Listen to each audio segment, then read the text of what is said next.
Texas, Mr. Jim Martin, the chairman of the 60 Plus Association.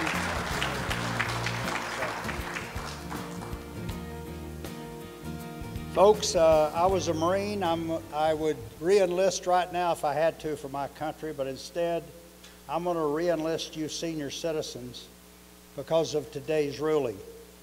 We're going to march and march again to the polls this November. If you want to re-enlist with me, we'll be signing you up in a short while. The ruling today, quite frankly, is bad medicine for seniors overall. It will not stand. As someone put it a minute ago, I've been doing a lot of interviews earlier. Geraldo Rivera, going to do it again tomorrow, and some others. We will remember in November this particular ruling. And look, Medicare is a great program when it started out. I worked on Capitol Hill when it passed.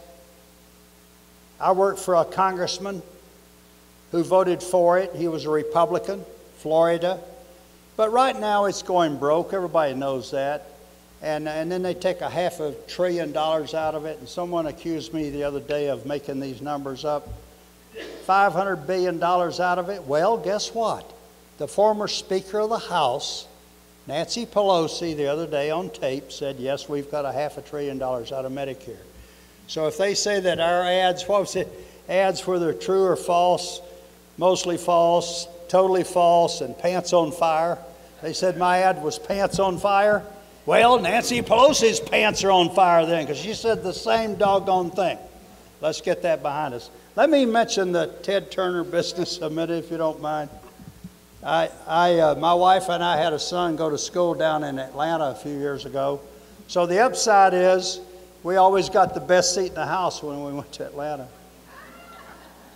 Downside, everybody expected me to pick up the tab.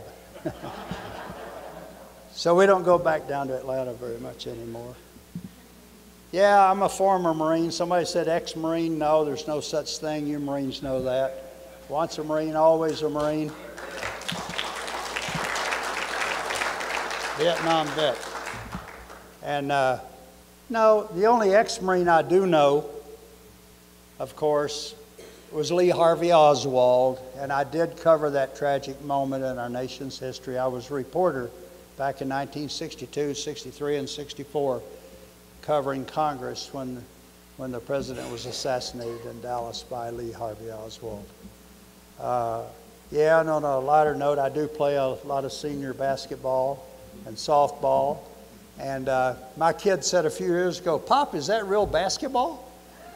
I said, sure. We've got referees, we run up and down the court, keep score. And they looked at me and they said, I said, yeah, look at the video. That's not slow motion, that's us. And we'll be in Cleveland, Ohio next year, 2013, to play in the Senior Olympics. And a guy on my team, one of the guys on my team is Pat Boone. I got to tell you this, he was on the Huckabee show a while back, and we were up in New York, and Shirley was with him. They were getting ready to go to Israel, and Pat and I were at the New York Athletic Club where he and Shirley stay. We're up shooting hoops together, me and Pat Boone. We got on sweatpants and all that, and we're shooting hoops, and there were some 20-year-olds down at the other end, 3-on-3, and they stopped, and they're watching us. And I said, Pat, I think they know Pat Boone's in the building. He said, no, Jim, they just see two old guys down here shooting hoops. But it's a lot of fun. Look, I got on a serious note here, folks. Thanks for coming out. This is a great, enthusiastic crowd. You got the shaft put to you this morning, to use an old military term, with this bill. And I got to tell you right now, the president a while ago, Mr. Obama, said this is a victory for the American people. It's a short-lived victory in his mind. But it's a sad day for seniors. It is bad medicine. And now they're talking about whether it's legal or political, or whether it's a tax or a revenue enhancer, or whether part of it's constitutional, part of it's unconstitutional. It's a semantic cesspool they're living in up there, for crying out loud. We're going to get rid of it anyway and start over. Start over. There's some doggone good things that need to be incorporated for the health care, no question about that, and I guarantee you Ken Blackwell knows more about those things that need to be done than just about anybody. He's followed it very closely, as have others. So good things need to be done, but getting rid of the IPAB, the Independent Payment Advisory Board, at least the House of Representatives recently got rid of that on the House side, but Harry Reid, of course, stopped it on the Senate side. Heard of the medical devices tax? Did you hear about that one? $28 billion. Medical devices. Who would that affect? Wheelchairs. Well, guess what? That's not going to happen either. They at least repealed it. And some Democrats are starting to vote with these Republicans. You know why? Because they're going home and they're hearing from you folks. And they better start listening. You know, the AARP, let me go back to my favorite whipping boy for a minute. The association, we call them, just so you don't mistake, the AARP, the Association Against Retired Persons. I used to say that, and I used to talk about how they are against retired persons, that they're making millions on the backs of the elderly.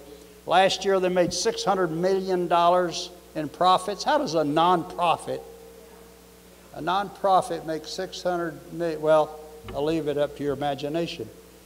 I also said that they were doing this for dollars and cents, that if seniors I knew were overwhelmingly against this bill. Guess what? The other day, I know you folks, you're well informed. You saw where the Associated Press pointed out that a bunch of emails back in 2009 to the White House. Seniors were voting, not 2-1 or 3-1. Seniors were voting by a 14-1 margin against this bill.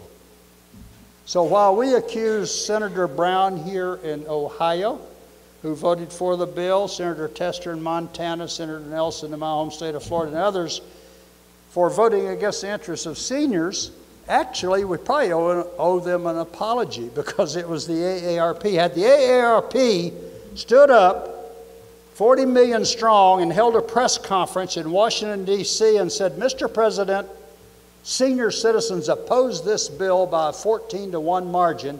You either have to start over, fix it, do something. Well, these senators could have then gone to Harry Reid and the president and said, Mr. President, senior citizens are opposing this by 14-1.